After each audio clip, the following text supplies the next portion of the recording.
औज़ुबिल्लाहिमिनश्शैतानिर्रजीम बिस्मिल्लाहिर्रहमानिर्रहीम अस्सलाम वालेकुम माय ट्यूब व्यूवर्स। आज मैं रिव्यू करूंगी मैग्नेट कैप्सूल के बारे में कि मैग्नेट कैप्सूल क्या है, इसकी यूजेस क्या हैं, बेनिफिट्स क्या हैं और इसकी साइड इफ़ेक्ट्स के बारे में आप लोग को बताऊंगी। मैग्नेट जो है ना, हमारे पास सिरप भी अवेलेबल होती हैं जो कि बच्चों में यूज़ की जाती हैं और कैप्सूल भी अवेलेबल होती हैं जो कि बड़ों में यूज़ की जाती हैं और दोनों की यूजेस जो है ना सेम है।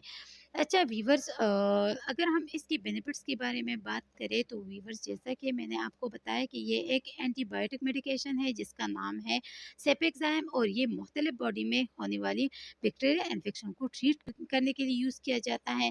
जैसा कि कान के इन्फेक्शन में इसको यूज़ किया जाता है। इसके अलावा जो है ना, इसको यूटीआई में यूज़ कर सकते हैं, यूरिनरी ट्रैक इन्फेक्शन जिसको कहा जाता है, तो इसमें भी आप लोग जो है ना मैग्नेट कैप्सूल को जो है ना यूज़ कर सकते हैं।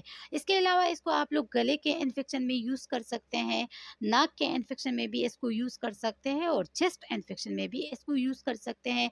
इसको आप लोग जो है ना नमूनिया में भी यूज़ कर सकते हैं और अगर आपके स्किन के ऊपर कोई पस वाले दाने आ गए हैं तो तब भी आप लोग जो है ना मैग्नेट कैप्सूल को यूज़ कर सकते हैं।